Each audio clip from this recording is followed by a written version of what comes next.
Assalamualaikum warahmatullahi wabarakatuh. Perkenalkan, nama saya Rifki Dwi Sapitra. NIM saya 33020210061. Saya dari Prodi Hukum Ekonomi Syariah semester 3 di UIN Salatiga. Di sini saya akan menjelaskan jawaban ujian akhir semester mata kuliah Ekonomi Islam. Langsung saja untuk nomor 1, yaitu bagaimana konsep dan sistem bank syariah dan bank konvensional.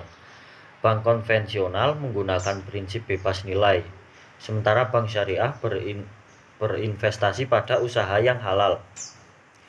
Bank konvensional menggunakan sistem bunga. Bank syariah berdasarkan asas bagi hasil, margin keuntungan, dan fee.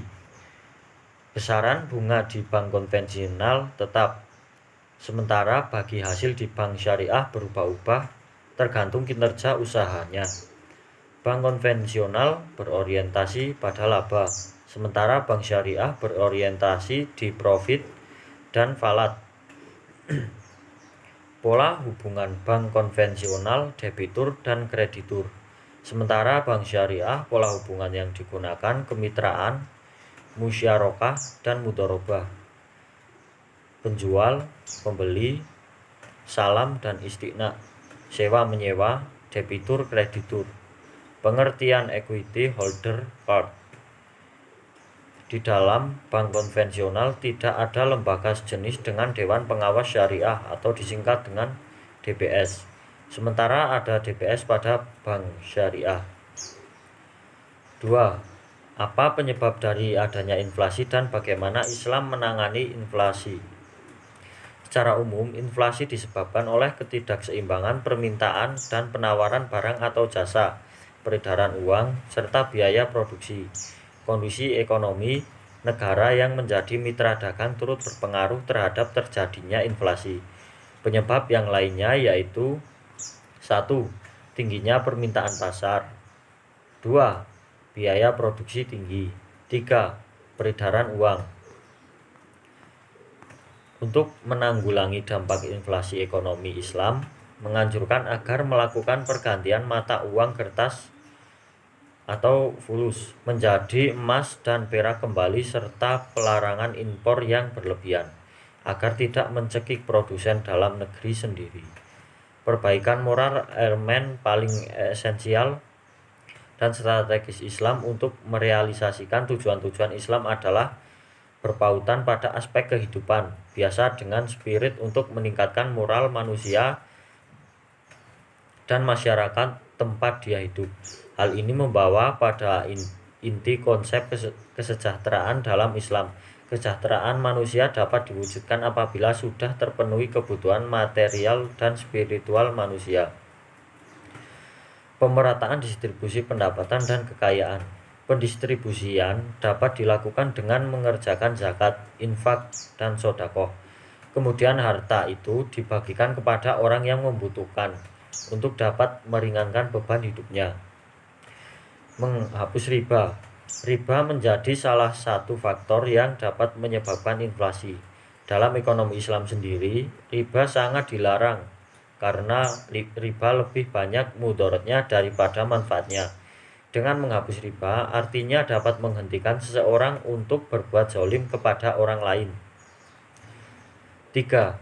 Perbedaan time value of money dan economic value of time. Time value of money adalah konsep yang menerangkan bahwa nilai uang pada saat sekarang lebih berharga jika dikoperasikan di masa yang akan datang, sehingga dengan waktu yang terus berjalan nilai nominal uang harus ditingkatkan agar nilai realnya sama. Konsep ini menganggap bahwa nilai uang harus selalu bertambah. Konsep ini tidak peduli dengan cara-cara untuk menambah nilai uang tersebut. Maka dari itu, konsep ini sangat identik dengan riba.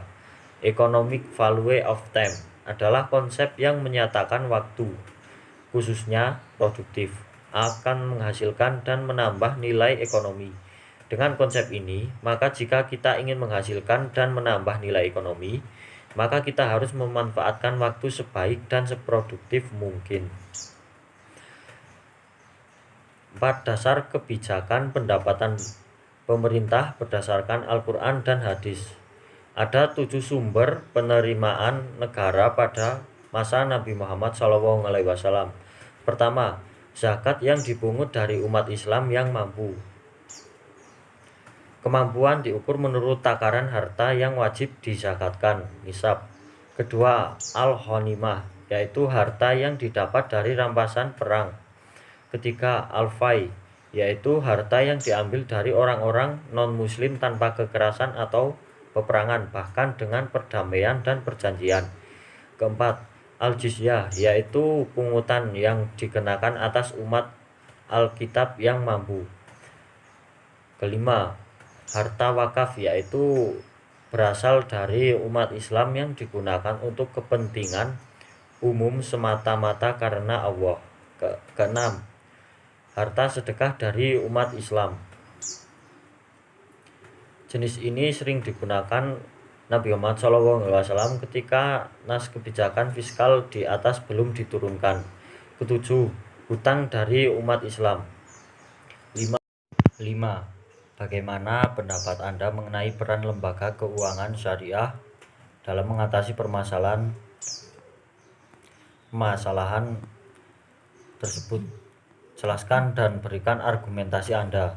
Penanggulangan dampak COVID-19 bagi industri keuangan syariah, khususnya lembaga jasa keuangan non-bank syariah, diantaranya yaitu menerapkan strategi memanfaatkan secara baik kebijakan countercyclical OJK, penyesuaian perhitungan premi dan cadangan, estimasi kerugian, pemberian diskresi atas penundaan pembayaran premi, penguatan kebijakan internal yang fokus pada solvability, cash flow, dan penguatan sistem digital. Demikian pemaparan materi dari saya, kurang lebihnya mohon maaf. Wassalamualaikum warahmatullahi wabarakatuh.